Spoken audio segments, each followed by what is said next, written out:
morning, Abby, it's Monday, and today we're going to be talking about what might be one of my new favorite books of all time, The Way of Kings by Brandon Sanderson. Except, I don't actually have The Way of Kings with me right now, because I'm a terrible YouTuber.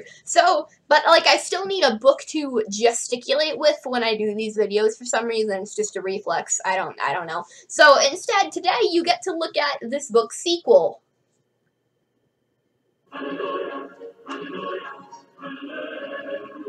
If you've watched some of my other videos, the name Brandon Sanderson may sound somewhat familiar to you. He also wrote another series that I reviewed on this channel, the Reckoners trilogy.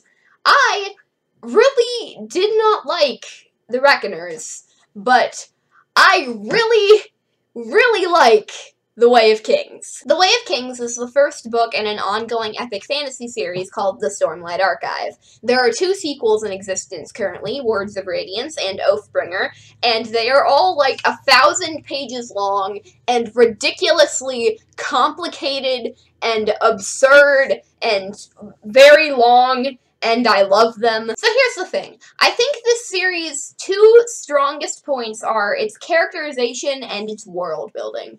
And, there's a lot of really good world building in it, and I would love to give you an intense breakdown of Roshar and elhokar and all of the culture in the world and everything, but, if I were to do that, we would literally be here for, 7 hours, and I'm pretty sure that this video is already ridiculously long as it is. So for the purposes of not boring you to death, I'm just going to try and explain the basic plot lines as linearly as I possibly can, but just letting you know, even just doing that, literally 90% of this video is just going to be me trying to explain the plot of this book, and I'm not going to get to the actual review part until 20 minutes from now, so have fun! However, in order for you to understand the plot, I do have to give you some very basic world building, and I'll try and get through it as fast as I can. Okay, so this book takes place on a world called Roshar, specifically in a country called elhokar,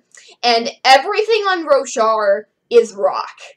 There are plants that are literally made out of rock. All of the animals have, rock, shells on their body. Swords are, the only thing made out of metal, and, wood is a very rare commodity.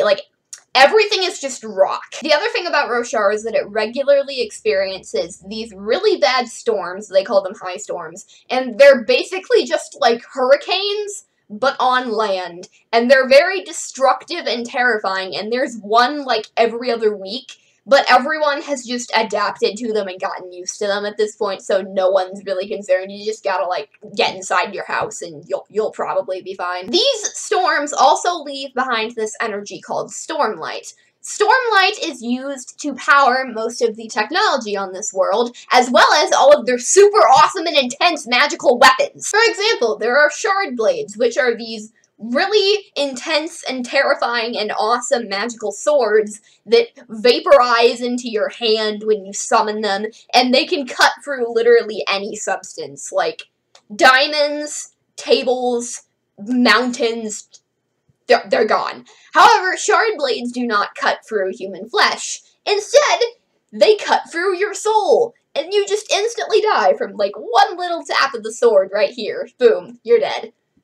Great. Often used with shardblade is shard plate, which is this boosted armor that enhances your stamina a whole bunch. And it's not indestructible, but it is really hard to break. But then once you break it, it literally just, regenerates itself over time. Not on your body, it'll, go somewhere else and regenerate, but yeah, it does that. And if you kill or defeat someone in a duel who wears shardblade or shard plate, then congratulations! You get the blade and plate now.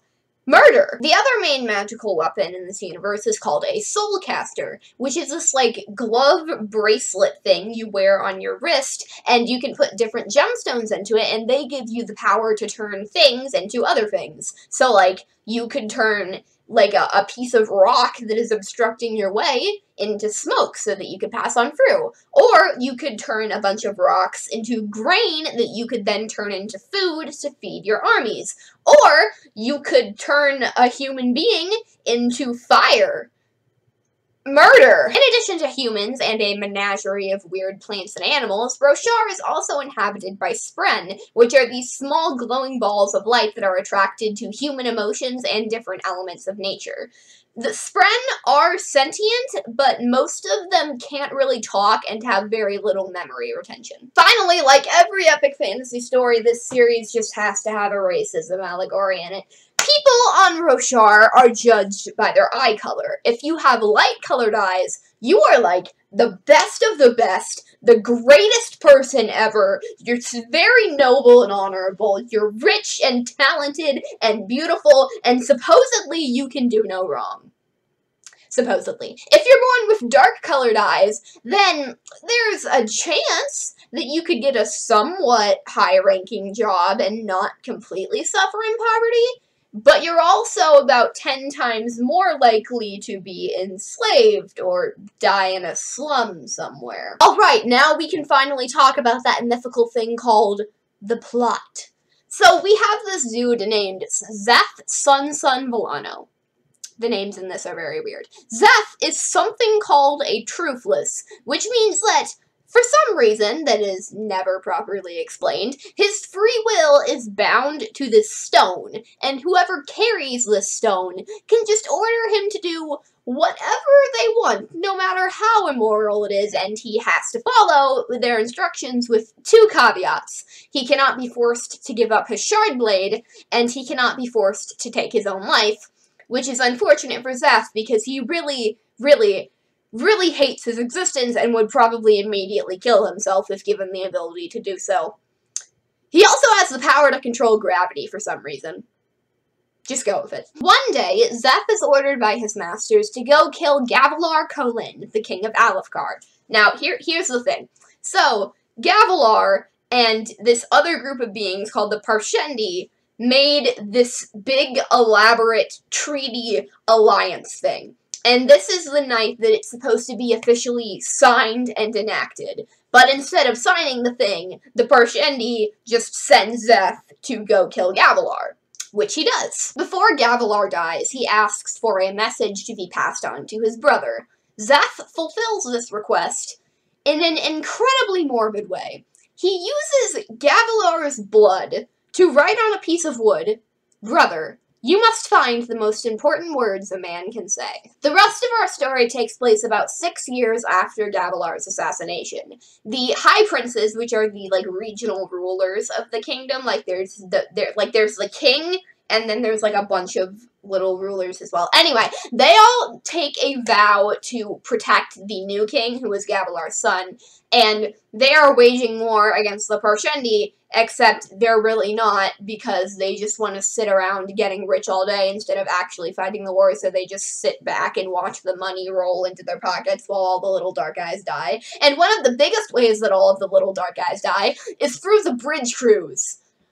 Good lord, do I hate the bridge crews! So, the Alethi and the Parshendi are fighting on this area called the Shattered Plains, which is basically a huge desert, except there's a bunch of chasms stuck throughout it periodically, so it's really just a bunch of plateaus with giant holes in them. So, the Alethi can't get across these chasms, so they send men out to carry bridges on their backs and run with them all day so that they can suck them down at the chasm so the army can cross, and then put them back up and set it up and do that 15 times over every day, and it sucks. But then the abridgemen are often the first thing that the Parshendi see, so that's the first thing they start shooting at. So then someone came up with the brilliant idea of, hey, what if instead of letting the bridgemen wear armor, we just made them go out there unarmed so that they can just all die and be bait for the Parshendi, because then we won't be getting shot at, but they'll die. But that doesn't matter, because screw them. So then we can just make all the bridgemen, like, all the slaves and people we want to punish and all the people we don't like, so then they die and we don't have to bother killing them ourselves, and then we don't die. It's a win-win, except for the bridgemen, but, you know, screw them, they're not really people, right? As you can imagine, this is a pretty depressing life for someone to lead, so most of the bridgemen just sit there waiting for the inevitability of their own death, not even bothering to learn their fellow bridgemen's names. One of these many, many depressed bridgemen is our main character. Technically. Well, overall, the series has like 4 different main characters, and they're all gonna get their own books sort of focusing on them, and The Way of Kings is this guy's book, so he's technically the main character, but not. You don't care. Kaladin is a young, dark-eyed bridgeman of about 19 years of age, and he is ridiculously depressed and wants to die. Now that I think about it, literally every character in this book either has crippling mental health issues or has crippling insecurities and hang-ups about themselves. Kaladin was born the son of a surgeon, and he was going to follow in his father's footsteps, but then, due to unspecified circumstances, he joined the army instead. Kaladin became a very trained and highly respected soldier, but then other unspecified / spoilery things happened, and then Kaladin became a slave instead. Awesome. 8 months into his slavery, he is taken to the Shattered Plains to become a bridgeman. We don't know a whole lot about his backstory at first, but what we do know is that he has seen a lot of people he cares about die. Pleasant. And every time his friends die, Kaladin seems to survive by sheer luck, and he absolutely hates himself for that, and he hates himself for not being able to save them, because he has a very strong instinct to save people due to his training as a surgeon, but so many times he just couldn't, and he absolutely hates that. Also, it seems that light-eyed people have caused a lot of the pain in his life, because he really does not like the light eyes. As you can imagine, being a bridgeman is pretty much the last straw to Kaladin's mental health. The only thing keeping him going in life is Sylphrena, a small wind spren. Now, as I mentioned earlier, most spren don't have strong consciousness and don't really talk or have memories, but Sylphrena does talk, like, a lot, and she's adorable, but she's also kind of annoying, but she's adorable. But anyway, she quickly becomes Kaladin's only friend and the only positive thing in his life. Despite Syl's infectiously cheery disposition, Kaladin sees no reason to live anymore and tries to commit suicide. Syl stops him at the last moment and helps him to see, yes, being a bridgeman is awful, and he has every right to be emotionally broken and upset about that. And yes, there is absolutely nothing that anyone could do to the bridgemen anymore. So, what harm could trying to lift them up really do? They're at rock bottom. There's only one place for them to go. With Syl's encouragement, Kaladin begins to bring joy and purpose back to the bridgemen by doing things like actually trying to save their wounded and doing endurance exercises so that carrying the bridge gets less painful over time, and actually trying to learn each other's names. Oh my goodness, how mind-blowing. So, as the reader reads the book, they see Kaladin lift the bridgemen up from their horrible, horrible fates, while simultaneously learning how Kaladin came to be a bridgeman in the first place, and also why it is that he just can't seem to die. Meanwhile, you remember Gavilar, that, like, dead king guy from the very beginning of my video? Well, he had a daughter. Her name is Jasna Kholin, and she is awesome. She is renowned as a great scholar and historian. She is very intelligent and practical, and also very blunt, which makes for some amusing dialogue. But most people in elhokar do not like her because she is an atheist. Most of the Alethi people follow this religion called Vorinism. It would take too long to explain, just read the book. Anyway, but Jasna was like, Nah, fam, I don't believe that. So now everybody wants to publicly shame her, but they can't because she's the king's sister. So instead, they all just privately judge her. No one knows what it is that Yasna's been studying recently, but it has been taking her all around Roshar for some reason. One day, she is studying in the oceanside city of Kharbranth when she is visited by a young girl named Shallan Davar, who is seeking an apprenticeship with her. She is an amazing artist, but she's quite lacking in her studies of philosophy and history, so originally Yasna turns her offer down, but comes around to it later. However, Yasna does not know that Shallan is not seeking an apprenticeship purely for scholarly reasons. Shallan is not from Alefkar, she is from the neighboring kingdom of Yakaved, and even though the Davar family is light-eyed, they are really not very well liked by their neighbors, but Shallan's father was managing to keep their family business afloat by using his soulcaster to turn rock into other things. However, now Shallan's father is dead, and his soulcaster is broken, and even if it wasn't broken, nobody except him knew how to use it anyway, so Shallan and her family are now just destined for poverty and homelessness. That is, until Shallan has a daring idea. You see, Yasna Kholin owns a soulcaster. Shallan decides to apply to become Yasna's apprentice, win her trust, then steal her soulcaster from her and hightail it back to Yakaved to save her family. Shallan feels bad for stealing from a woman who has taught her so much about scholarship, and she isn't even sure if she can pull off such an ambitious scheme, but she has to do something to save her family. However, during her stay in Kharbranth, Shallan's life has changed in ways that she never could have expected. Finally, we have our last main-ish character, Dalinar Kholin. Dalinar is the brother of Gavilar, the dead king guy, and back when they were younger, they had worked together to unite Alefkar as a single nation. The two had a bit of a brains and brawn dynamic. Gavilar was really good at resolving political disputes, and Dalinar was really good at punching stuff. However, that isn't to say that Dalinar is stupid. He's actually quite smart, and he is very honorable and values human life, which is more than you can say about a lot of the light-eyes in this book. But anyway, Dalinar just isn't a very good politician. He is, however, very good at using his shardblade to kill stuff. The night Gavilar died, he instructed his brother to remain vigilant and follow the Alethi Codes of War, which is basically this thing instructing soldiers to constantly be vigilant and ready to fight and be honorable and stuff. Anyway, Dalinar did not do that. At the time when Gavilar was being murdered by Zeph, Dalinar was unconscious due to consuming a metric ton of alcohol. Oof. Dalinar obviously feels quite guilty about that, and for the first couple of years he hides his guilt by doing what he does best, mindlessly killing Parshendi.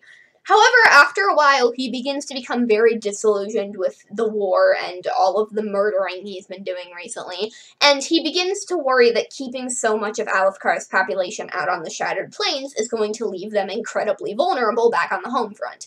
However, everyone else views his objections as a sign of either weakness or cowardice, and they refuse to listen to him. He also begins following the Alethi Codes of War down to the last punctuation mark, and he tries to fulfill his brother's last words, finding the most important words a man can say. It turns out that this is a quote from a book that is titled, Plot Twist, The Way of Kings. The in-universe Way of Kings is a somewhat unpopular book because it has the gall to suggest that leaders shouldn't treat their followers like crap and make them do things that they wouldn't do themselves, and it even claims that the color of your eyes shouldn't have anything to do with your self-worth and successfulness in life.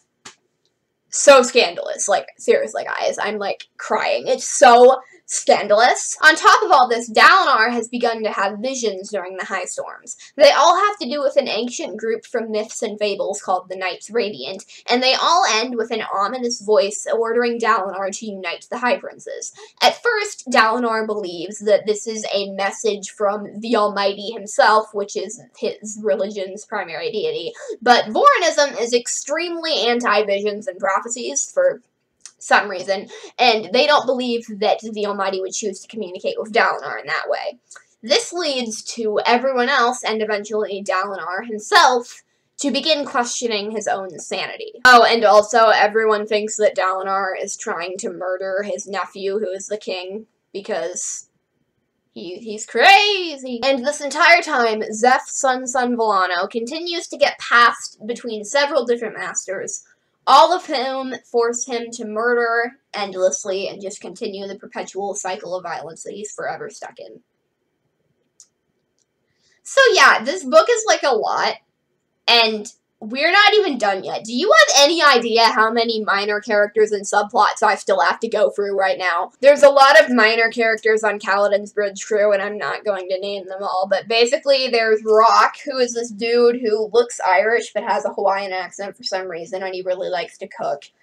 Taft is this grouchy old guy who was probably a soldier or something, I don't know. Lopin is this peppy dude with one arm. Sigzil is this dude who knows a lot about other cultures, and he's, like, really wise and stuff, and Moash is this dude who originally hated Kaladin, but then ended up becoming his best friend somehow, like, I don't friggin' know. Cabsol is an Ardent, which is basically a cross between a priest, a monk, and a slave, and he keeps trying to get an appointment with Jasnah to talk to her about their Lord and Savior, the Stormfather, and through that process he ends up hanging out with Shallan a lot, and they're kind of flirting, which is really awkward, because Ardents are supposed to be celibate. But then the guy's like, you know, Shallan, I could leave the Ardentia at any time I wanted to. And I'm like, okay there, buddy, slow down. And now I get to talk about Navani Kholin. How in Roshar do I even begin to describe Navani Kholin? So, back when Dalinar and dead King Gavilar were younger, they both fell in love with this woman named Navani. And she kind of flirted back and forth between the two of them for a while, but then she eventually chose Gavilar, and they got married and had Jasnah and her brother and stuff.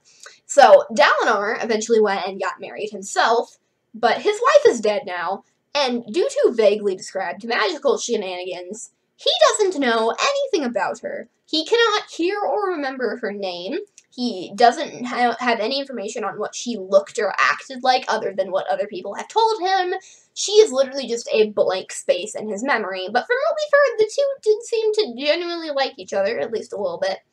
But the thing is, even after getting married and having kids of his own, Dalinar apparently still didn't get over his feelings for his brother's wife, and it's incredibly awkward and uncomfortable and ew. Now, 6 years after Gavilar's death, Navani starts flirting up Dalinar again, and it's super awkward because Navani Kholin is the least subtle woman on the entirety of Roshar, and Dalinar is the literal worst at expressing his emotions, but also he doesn't want to be in a relationship with Navani, but then also he kind of does, and he cannot make up his mind, and it's painful, and have I mentioned, ew, what, the storms, Navani and Dalinar, what is going on? I'm stressed. I mean, I like Navani as a character. She's incredibly smart, like her daughter, but where Jasnah is a historian,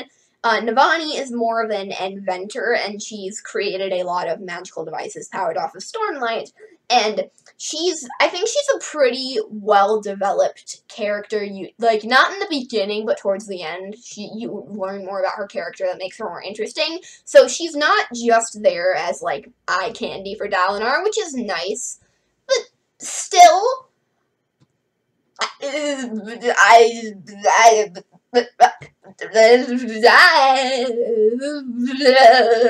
else have I not talked about yet?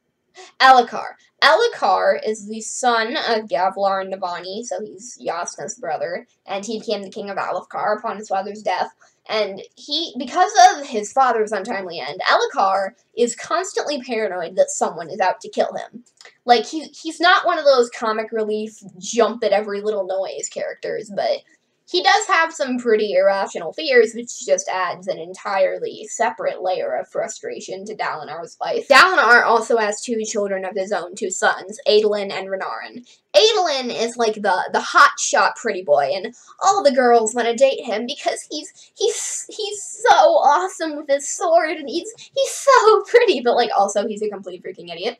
Like literally every day he has a new girlfriend because every time he manages to get a date, he screws it up in some stupendously stupid way. Like you remember like the scene in Harry Potter with Cho Chang and the Valentine's Day date? Think that, except like every single day. Like that's the level we're dealing with here. Adolin's also a soldier, and he's super awesome because he's got a shardblade, and he's really good at dueling, and he's just so cool. But he can also be quite arrogant and a bit hot-headed, which is definitely a trait that he gets from his father. And this can actually lead to him accidentally screwing up Dalinar's battle plans, which is kind of amusing when that happens.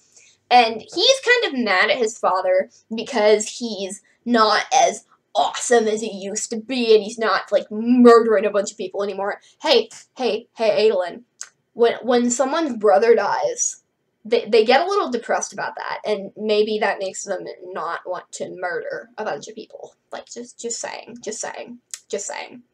Adolin is convinced that his father's visions are just a result of senility, but he is a good kid at heart. He's just arrogant and privileged, and sometimes not the best at thinking things through. And then you have Renarin. In universe, he isn't as popular as his brother, but I will have you know that Renarin Kholin is my precious baby son who deserves all of the best things in life, and anyone who says otherwise or tries to harm him in any way can go get strung up in a high storm. Brandon Sanderson has come out and said that he wrote Renarin to have Asperger's syndrome, but because the people on Roshar don't know what that is, they just all think Renarin's weird. But like, can we please just talk about how cool that is? Like, when was the last time that you read a sci-fi or fantasy book that had a character on the autism spectrum in it? Exactly. Also, because of the book's setting, having Asperger's syndrome is not Renarin's only character trait. Like, yes, it does impact aspects of his character, but, like, he's not just the one with Asperger's. Like, he has more of a character than that. However, just to issue a disclaimer, I feel like I should not be the person to talk in depth about this, about how Renarin's character is written, because I personally do not have much experience with Asperger's syndrome, so I cannot for sure say that this is like the greatest representation of the syndrome in fiction in like the history of ever. But all I can say is that I think it's really cool that Brandon Sanderson at least attempted for some ASD representation in his series. Anyway, back to Renarin. Where Adolin is the more confident brother, Renarin is the more shy and awkward one. He is sometimes described as, like, slouching a little bit when he talks, and he's not the best at making eye contact. And every time he talks, he, like, hesitates at the last second before he starts talking, as if he's, like, thinking his words over one last time. And this makes conversations with him kind of stilted and awkward, so girls tend to go for Adolin and not him. Renarin doesn't seem really bothered by that, though. He's gay.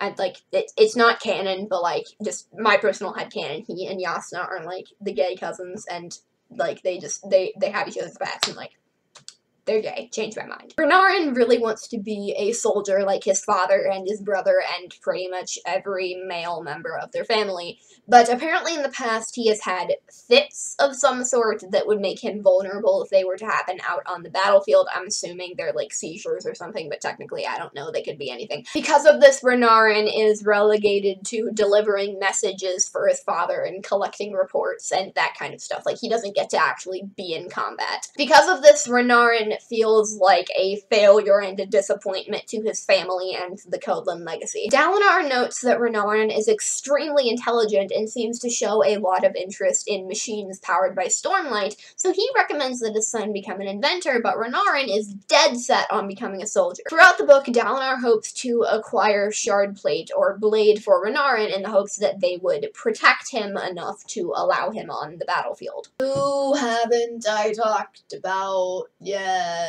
Sadeas. Sadeas is a prick, and I hate him, And so does Adolin. And Kaladin's bridge crew actually works for Sadeas's army. So Kaladin and all of Bridge 4 hate him as well. Dalinar is suspicious of Sadeas, and he doesn't exactly like him, but his visions once told him to trust Sadeas. So throughout the book, you and Dalinar are constantly trying to figure out if Sadeas is evil or not, and what that says about Dalinar's visions. And then we have wit. So, in elhokar, instead of having, like, the King's Jester or the King's Fool or whatever, they have the King's Wit, or just Wit for short. And basically, he is the King's personal insult comic. Wit's job, and he gets paid to do this, his job is literally just to sit around and insult some of Roshar's most influential and powerful people. That sounds like an amazing job. Also, the current King's Wit may or may not be a world hopper and have the power to travel through parallel universes, and may or may not have appeared in every single Brandon Sanderson novel to date, and his name may or may not be Hoyd. But, you didn't hear that from me. Okay, now that I've spent, like, 7 pages of script doing nothing but summarizing the plot of this bad boy, maybe I should actually review the book now. As you can tell, this is a very long book series. And the challenge with writing long books is that you have to find ways to keep it interesting throughout the entire thing, even when you're in the more boring parts where you're just doing world building and stuff. And I think that 98% of the time, The Way of Kings accomplishes this very well, and it manages to keep you interested even in the more boring parts. But when the book does drag, it freaking drags. My biggest problem with this book for a lot of it was Shallan's chapters. Because here's the thing. Once you get about, like, halfway through the book, her chapters actually start getting really interesting and the plot starts picking up. But all of her chapters in the beginning are just so boring. And I'm like, girl, there's literally a chapter where literally half of it is just them explaining the currency system of this world extremely convolutedly by having her go and buy books. And I'm just like, girl, I don't care what books you're buying, that are by what specific philosophers and historians. I really, really don't care. Can we please get back to the slave man who's really depressed and, like, about to kill himself, or, like, the guy who may or may not be insane? Like, can we get back to, like, that plot line? Because that was actually legitimately interesting, and this is just boring as creme. But the thing is, most of the time, the book does not drag, and whenever it's not dragging, it's freaking phenomenal, and I love it, and it's amazing. Like, one thing that stands out about this book to me is that it has illustrations, honey, and they're really well done. Like, okay, obviously this is Words of Radiance, so these aren't the same illustrations that you see in Relay of Kings, but they're done by the same people. Like, okay, this is Shallan, and, like, can we just talk about how pretty this is? Like, it's that! And then, like, back here, we've got, like, a full color map of Roshar. They have a black and white version of this in The Way of Kings, but here you get the actual full color version of it. And then also in The Way of Kings on the inside, they have, like, all of the different glyphs that they still haven't explained what they mean to you. And then a map of Shadesmar, which you literally don't even find out what that is until, like, the last third of the book, and even then, you never really go there for long. So I don't know why they give you a map of it in that book, rather than giving it to you in this one, where Shadesmar is actually important. But I'm getting off topic. Anyway, the illustrations are really good. As I mentioned, Shallan's an artist, so you get a lot of glimpses into her sketchbook, and, like, look at this freaking thing. Like, that's so cool. Like, yeah. And then you've got, like, a bunch of glyphs that are really cool. I actually copied out some of these onto a piece of paper, and it took forever to do, but I was so happy when I got done with it. And these are apparently some sword stances with some glyphs that I don't understand, question mark. And then we've got, like, this pattern thing. I'm not going to tell you what that is, but, like, it's important, okay? All of the characters in these books are so amazing. They are my precious children, except for Sadeas. He can go die in a fire. But they are all my precious children, but especially Kaladin, Sylphrena, Renarin, and Dalinar. They are my precious sons and daughter, and if you do anything to hurt them, you will get whacked in the face with this thing, okay? But at the same time, while all of the characters are precious, they do all also have a lot of moral complexity to them, and they sometimes make decisions that are really terrible and that I don't agree with. And I can respect that, and all of the characters have flaws, but they manage to be likable through them. And there are a lot of moral questions raised in this book, and it seems like there's a lot more being raised in the sequel, which is stressful, but that is shown through the characters as well, because while most of the characters are precious children that I want to protect, a lot of them also have dark sides to their personality as well, and have made terrible, terrible decisions that hurt people. I love all of the philosophical themes and plot points that make my brain want to explode. The two main themes in this book involve religion and the morality of war. With Yasna, Capsule, Shallan, and a little bit of Dalinar, actually, you get a lot of questions about how and why people choose to believe certain religions or choose to not believe them. And with Kaladin, Dalinar, and the Bridgemen, you got a lot of talk about how moral is war, which is a concept that inherently involves murder. Is it honorable to kill others to protect yourself and your friends and your kingdom? Is, if you get a rush of adrenaline or a thrill, as they call it, from murdering sentient beings with their own families and lives, what does that say about you and your species? And at one point, do you just stop seeking vengeance for the death of your king and just go home for the day? At the end of the book, you don't get any solid answers to these questions because there really aren't any solid answers to them. But you do get a lot closer to one than you did at the beginning, and that's really the best that any book can offer you. Even one that is like 1,000 pages long and ridiculous. So in conclusion, The Way of Kings is great, and a lot of people should read it. I'm only like 200 pages into Words of Radiance right now, so no spoilers please. That would be very upsetting, so be considerate of that for me. And Abby, I will see you on Friday.